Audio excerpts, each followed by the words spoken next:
Welcome to the Parsha Perspective.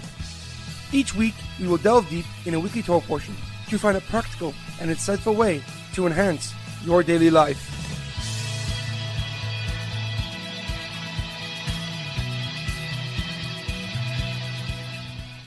Thank you for tuning in. My name is Rabbi Shalom Yemini, and each week we will look into the weekly Torah portion to find practical and insightful ways to enhance your daily life.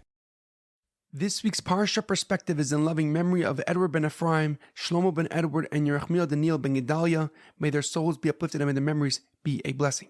This week's Parsha Perspective is in honor of the Refuah Shlema of our Amitai ben Shoshanna, Shaul ben Berta, and Sasson Bezalel ben Batia. May they have a complete and speedy recovery. Parshas Lech Lecha, search for peace. Our Parsha introduces us to the father of the Jewish nation, Avraham Avinu. He is given a command by God to leave his birthplace and hometown and go on an unknown journey led by God. And soon after Avram leaves, he arrives in the land of Cana'an, now Israel, accompanied by his wife Sarah and his nephew Lot. He is told by God that his descendants would soon inhabit the very land that he is standing on. As he began to explore the land of Canaan, a famine forced him to travel down to Egypt to buy food. But fearing that the Egyptians would kill him to take his wife Sarah because of her immense beauty, Avram asked her to allege that he was just her brother. So when Sarah and Avram arrived at the border, Sarah did as Avram asked her, and she was taken and brought before Parai to marry her. In retaliation, God struck Parai and his family with a plague, causing Parai to realize that he was deceived and quickly released Sarah back to Avram. He gave Avram and Sarah many gifts and had them escorted out of his land.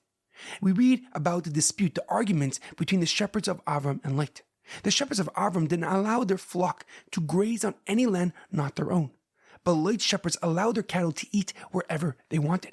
The argument was that letting their animals to pasture without permission is not only stealing, worse yet, it is a desecration of Avram's honesty and his belief in God. So Lot and Avram decided to go their separate ways, and Lot went to Sodom and Avram stayed in Israel. The Parsha concludes with the mitzvah of bris milah, circumcision. God appeared to Avram at the age of 99 and asked him to circumcise himself to establish an everlasting bond between them. And accordingly, today, the bracha, the blessing made by each father at a bris milah, is lahachnisa bebrisa shel Avraham Avinu, to enter him, this baby boy, into the covenant of Avraham, our forefather. However, a question comes to mind.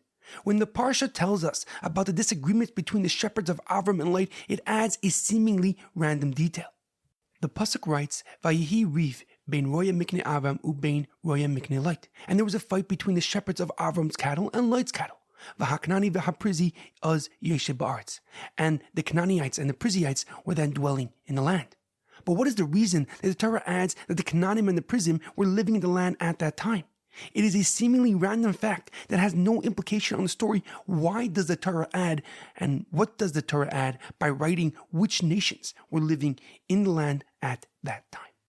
The Radak answers this question. The Radak is Rav David Kimchi, a fierce defender of the Rambam and a biblical commentary from the 11th century, answers this question by explaining the connection between Avram, Lot, and those who were living in the land at that time.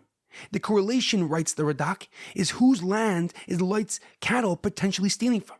And therefore the Torah includes which nations were in the land when writing about this story. The Radak continues that both Canaanim and Perizim gave explicit permission to Avram to use their lands. But Avram did not want to use their lands in fear that it would be a desecration of God's name. Since it might not be well known that Avram had their approval to use their land, some could think that Avram is stealing from them.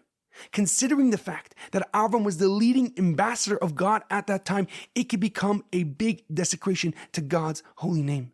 And this was the crux and core issue in the disagreements between the shepherds of Avram and Lot. However, the Sifrono, Rav Ovadia Sifrono, an Italian commentary and doctor from the early 1500s, gives a deeper and more profound explanation. He explains that this is no random fact, but the Torah teaching us a very powerful lesson. He quotes a pasuk earlier in the Parsha, Vayavar Avram ba'aretz ad mokim Shechem ad Aloin Moira, that Avram passed through the land as far as Shechem in the plains of Moira. V'haknani az ba'aretz, and the Canaanim were then in the land. Rashi, Rav Shlomo Yitzchaki, writes and adds that the Canaanim were gradually conquering the land at that time. The Sifrono writes that the lesson here is that two nations were living in peace, yet one family could not live in harmony. So Avram turned to light and said, I will do anything it takes to have peace with you once again. The Pasuk writes that Avram said, Haloi kala oretz lefanecha hiparid na me'alai. Isn't the whole land of Canaan open before you? Let us separate for peace. Im hasmol ha'amina v'im hayamin esma'ila. If you go left, I will go right, and if you go right, I will go left. Let's have peace and harmony. Avram was willing to leave the land that God promised him for the sake of peace and the sake of harmony. Because God only gives his blessings when there is peace between family, between friends, and ultimately between the entire Jewish community at large. In our daily life, we must realize that although we live in highly divisive times, we are stronger united. As President John F. Kennedy said in 1961, what unites us is far greater than what divides us. This is especially true concerning the Jewish people. Despite coming from many different cultures, backgrounds, and countries, what connects us is far more powerful. The simple fact that we are chosen by God to be his ambassadors of light to the world is greater than any divisions we invent. Additionally, the more aligned we are, the stronger we are to repel attacks on our people and our belief in Hashem. We can accomplish goals far beyond our imagination if we look above what separates us and see the beautiful souls of God in us hiding in plain sight. There's an amazing quote that I once read. Peace is not the highest goal in life. It is the most fundamental requirement. Have a great weekend and good Shabbos.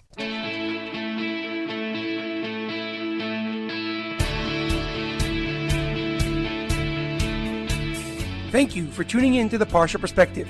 Check out our website, theparshaperspective.com. Send thoughts and comments to theparshaperspective@gmail.com. Till next time, thanks for listening.